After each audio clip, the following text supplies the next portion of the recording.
parents, for example, it can actually cause more issues, because if a child is afraid that if they say something, they both can get in trouble, they might avoid saying anything at all. So that can kind of limit kids from actually seeking help. But there are anti-bullying programs that reduce school bullying. And actually, if there is a anti-bullying program, it can actually reduce school bullying by 19 to 20%, and school bullying victimization by 15 to 16%. There's a lot of different programs.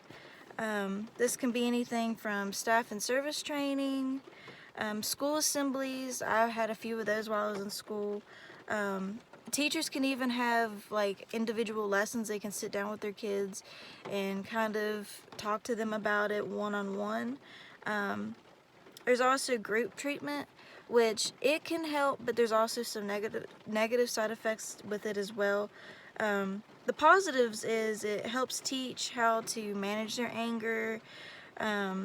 It builds different kinds of skills, empathy, it boosts their self-esteem.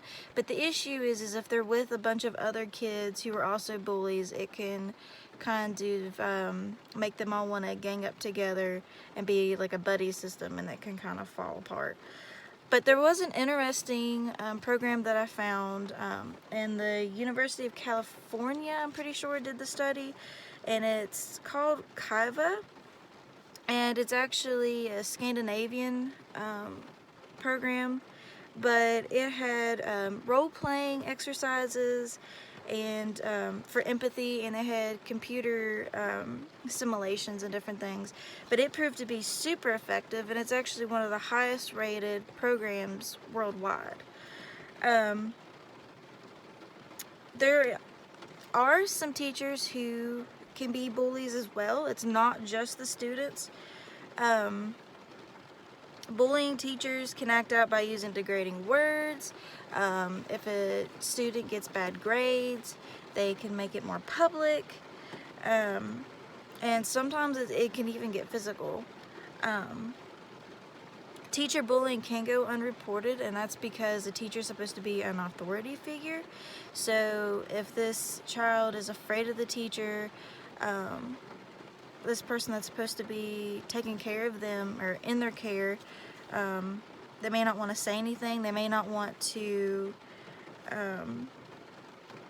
have any kind of repercussions for saying anything. They're afraid maybe their grades might fall, or that the teacher might publicly embarrass them more, or the bullying itself will just get worse if they say anything about it. But yeah, that's my presentation.